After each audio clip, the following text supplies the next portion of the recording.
If your content is getting you views and maybe even a lot of engagement, but it doesn't bring you clients, you're not alone. In fact, a lot of the things that you're seeing, likes and comments, can make it feel like you're on the right track, but then nothing actually makes you any money. So you have no inbound leads, no serious inquiries, and no high value clients reaching out to you.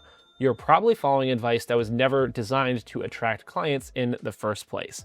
Now, a lot of content strategies are built for creators that are chasing, millions of views, a lot of attention, but not business owners that are trying to drive revenue.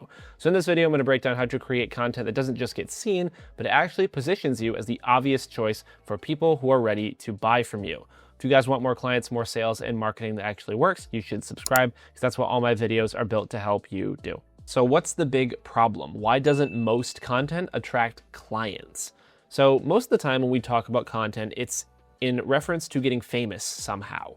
The videos and written posts are optimized for attention from a usually impressionable audience who's looking for an unrealistically quick win. So how do I get jacked in a week without eating well? How do I make $1 million in a month if I'm broke and homeless? Now, getting clients versus getting attention are two completely different games, and I need you to understand that. Getting views is really easy. You put a Lamborghini, a beautiful woman, and a house in the thumbnail and talk about how you became a millionaire with this really simple, unheard of method. Getting people to trust you is really, really hard. And high value clients that own amazing businesses that you want to work with do not make their decisions to hire vendors based on who has the most entertaining YouTube video. They make that decision based on who they trust to solve their expensive problems. So when you hear online, just post consistently, give value, and be everywhere, it's not necessarily wrong, but it ignores the actual mechanisms that turn content into clients, right? And that would be trust, authority, and relevance. So if your content is not doing all three of those, it doesn't matter how often you post stuff, you cannot sign new deals with that content. So right now, I could guess that you're probably either creating generic content for everyone, or you're making hyper-tactical content that removes your potential customers' need for them to hire you in the first place. And both of those are going to kill your ability to attract high-value clients. Now, what kind of content actually works? So there's really only a few types that matter if your goal is to get clients. And at a high level, your content needs to do three things. Number one, position you as an expert. Number two, demonstrate proof of your results. And number three, show how you think about problems. Now, you could, and you would be correct in doing so, simplify that into value content, personal content, and sales content, but we can go a level deeper and think about it in terms of trust building. So those are your deep insights, frameworks, and thought processes. Authority-based content, so your case studies, results, and breakdowns. And then conversion content, so your specific offers, specific positioning, and direct pathways to work with you. So the biggest mistake that gets made is creating too much value content, but it's the wrong kind of value. We're going to get into that next. So now we can segment that value content into two types.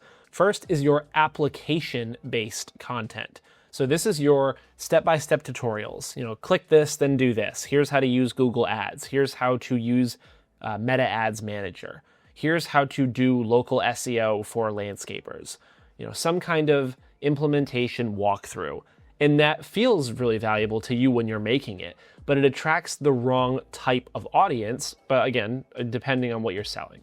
Because you're helping people do the thing themselves, and that removes the need to hire you, right? A good example of this is me. You don't see a ton of views or subscribers in this channel at all, but on the back end, I'm going to put up a picture on the screen right now. I have hundreds, even barring thousands, of free product downloads, which is my goal. The second type of content, which is what you should be doing the most of, is conceptual content. And this is where you explain what works, why the thing works, when to use the thing, and how to think about it.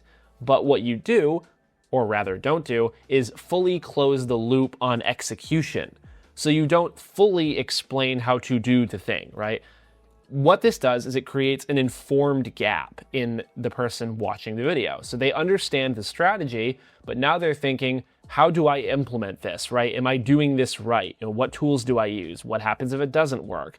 And that is where your offer exists as the solution. So it's not that you're hiding information, it's just that you're positioning yourself as the person who takes them from understanding to execution. Okay, now that you understand the types of content you need to make, the next question you're probably asking is, where does that come from? And the answer is your experience.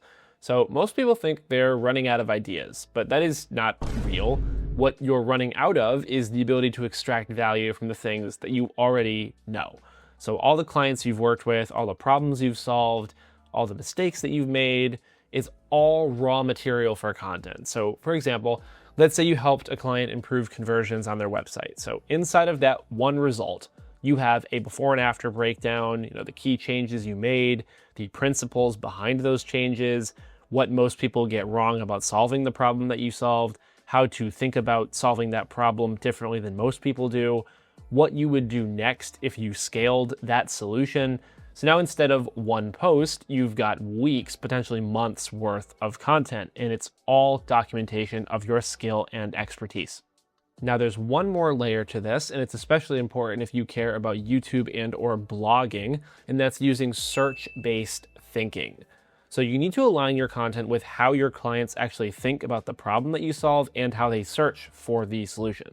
So this shows up, most clearly in the titles themselves. So for example, most people title content like this. So improve your website, how I make money online, marketing tips that work. So these are really vague and they're non-specific and they're not how people actually search for things. So you need to write titles something like this: how to get more leads from your website without, insert typical problem, why your website isn't converting, and then who it's for, best homepage structure for SaaS to get result. So notice the difference there. So they match real search intent. So how to get more leads, why isn't this thing working?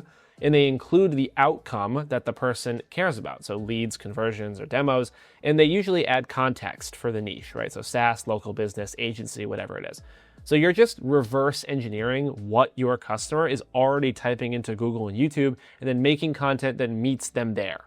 But here's the key with that. You're not just answering the question, you need to reframe the problem in a way that positions you as the experienced marketer or IT person or web designer, whatever it is. So let's take an example. So let's say someone searches or they ask, how do I get more leads from my website? Most people are going to answer it like, add a better call to action, improve your page speed, and use a clearer headline. And that is all technically correct, but it's very generic and it doesn't differentiate you. So you could reframe it like, here's the reason most websites don't generate leads. It's not because of the CTA, it's because the entire page isn't built around this single conversion path. And most businesses try to say too many things at once, so that user never does anything. And then you break that down, say what a single conversion path actually looks like, why most sites fail structurally, not tactically, and how that impacts, let's say a particular business's revenue. So now you've done three things. You've showed a deeper understanding of the problem, you've challenged the viewer's current mode of thought, and you've positioned yourself as someone who sees the things that other people miss, right? And that's what makes these business owners think, okay, this guy actually knows what he's doing. Now guys, when someone consumes your content, they are evaluating you. They're asking, does this person understand my problem? Do they think differently than the 100 other people who I've heard talk about this? And can they actually help me? And if you consistently answer yes to those questions, you make it really easy to trust and buy from you. So to simplify everything we talked about, if you want your content to attract high-value customers, you need to optimize for trust, focus on mostly conceptual content and not just tactical execution, use your real experience as a source of content, and turn all these different results into multiple pieces, and then align what you post with how your market thinks and searches. That's what turns these various posts into real sources of lead generation. Now, if you guys are building a B2B company or a web design agency and you want help implementing any of this, you should check out my programs in the description, B2B Web Mastery or Web Agency Launchpad. If this helped you, make sure to subscribe because that's what all of my content is about.